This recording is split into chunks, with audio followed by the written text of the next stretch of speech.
सुप्रभात विद्यार्थियों। आज भौतिक विज्ञान कक्षा 12 लेसन 12 नाम है पाठ का परमाणु की संरचना। बहुत इम्पोर्टेंट क्वेश्चन है। परमाणु मॉडल है। यहाँ पर बोहर की 3 संकल्पनाएं दी हुई हैं। किस तरीके से बोहर ने इसमें समझाया है आइए चर्चा करते हैं बहुत ही आसान तरीके से। देखिए, बोहर का परमाणु मॉडल निम्नलिखित परिकल्पनाओं पर आधारित है।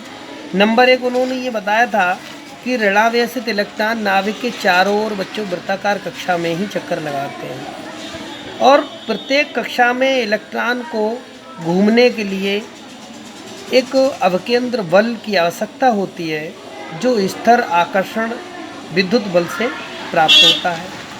विद्युत आकर्षण बल से जब उसे प्राप्त हो जाता है तो समझ लीजिए वह इलेक्ट्रॉन वृत्ताकार कक्षाओं में घूमने के लिए स्वतंत्र हो जाता है। नंबर 2 उन्होंने बच्चों बताया था इलेक्ट्रॉन नाभिक के चारों ओर सभी संभव कक्षाओं में तो नहीं घूम सकता। जितनी संभव कक्षाएं होती हैं उसकी उन संभव कक्षाओं में नहीं घूम सकता, लेकिन कुछ निश्चित कक्षाओं में अवश्य घूमता है। और ये कक्षाएं बच्चों इस प्रकार की होती हैं कि इनका कोणीय संवेग h/2π होता है, जिसे पूर्ण गुणांक भी कहते हैं।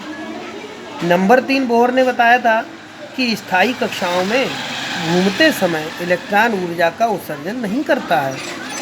क्यों?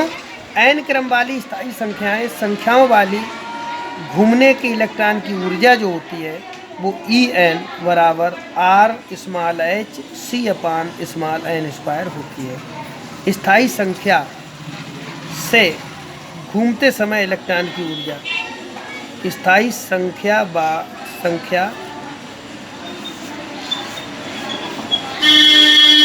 के घूमते समय इलेक्ट्रॉन की ऊर्जा En बराबर rhc/n² होती है बच्चों।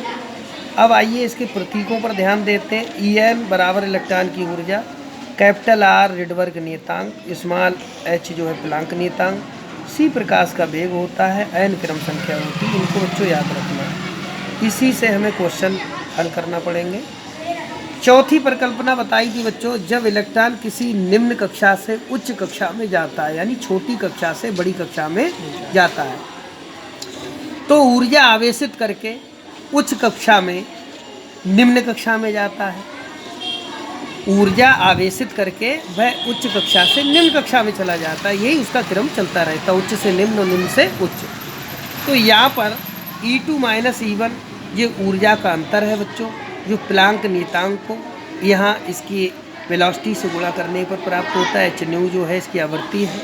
तो E2 - E1 बराबर hν। यहाँ पर E2 - E1 डेल्टा E है, जो हमने ऊर्जा अंतर बताया था। तो डेल्टा E बराबर hν होता है। ये अनुमत कक्षाओं की त्रिज्या की बात करें तो बच्चों